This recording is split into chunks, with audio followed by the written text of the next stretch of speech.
Hello বন্ধুরা, welcome আমার চ্যানেলে সবাইকে।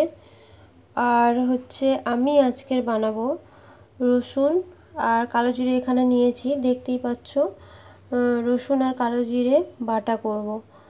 তো এটা ঠান্ডা, যদি কারো ঠান্ডা লাগে তাহলে এটা করে যদি খাও তাহলে এটা খুব ভালো উপকারে দেয়। তো চলো শুরু করি। গ্যাসটা জ্বেলে নিলাম, ছোট কড়া, এইটাতেই করব।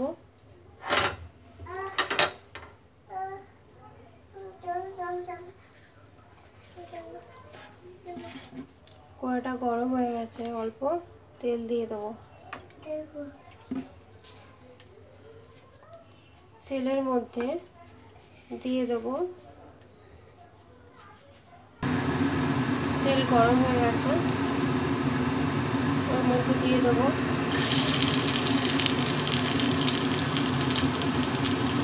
রসুন কুচি,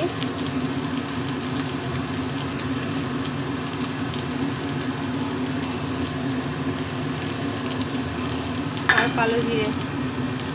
অল্প দিলে হবে না বন্ধুরা, অনেকটাই পরিমাণ মতো দিতে হবে।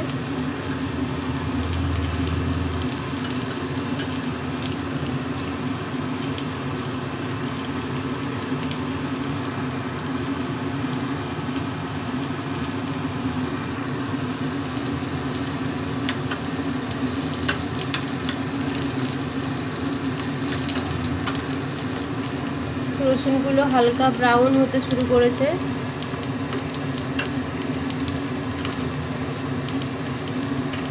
এইভাবে এটা ভালো করে ভেজে নেব।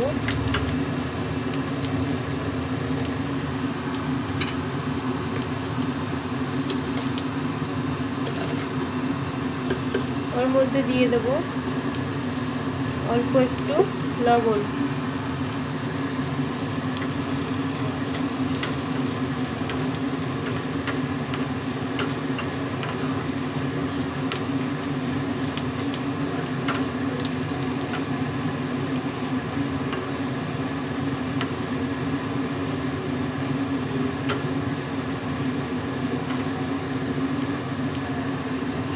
আর একটু ভাজা ভাজা হবে।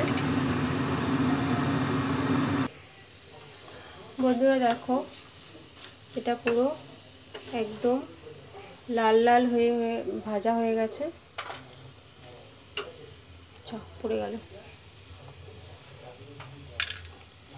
ঠিক আছে। তো এটা আবার গ্যাস বন্ধ করে দেবো, দিয়ে নামিয়ে নেব।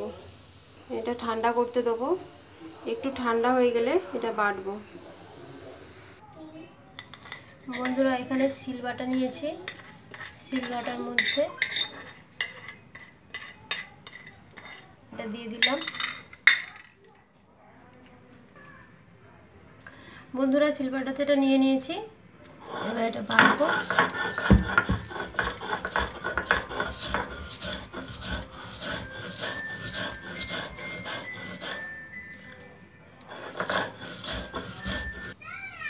বন্ধুরা দেখো, এখানে পুরোটা সবটা আমি বেটে নিয়েছি। এটা এবার ছোট্ট বাটিতে এবার সাজিয়ে দেবো। বন্ধুরা আমি এখানে থালাতে গরম ভাত দিয়েছি, দেখতেই পাচ্ছ। গরম ভাতের সাথে কালো জিরে আর রসুন বাটাটা দিয়েছি। এইভাবে গরম ভাতের সাথে খেয়েও বন্ধুরা খুবই ভালো লাগবে, দেখতেই পাচ্ছ।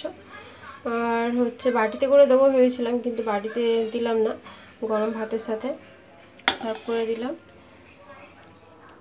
এটা খুবই উপকারী, এটা এভাবে গরম ভাতের সাথে খেয়েও খুবই ভালো লাগবে। আর ছোট থেকে বড় সবাই এটা খেতে পারবে। তো বন্ধুরা তোমরা বানিয়ে খেয়ে দেখো, আর লাইক কমেন্ট করতে ভুলো না। টাটা, বাই বাই, সবাই ভালো থেকো।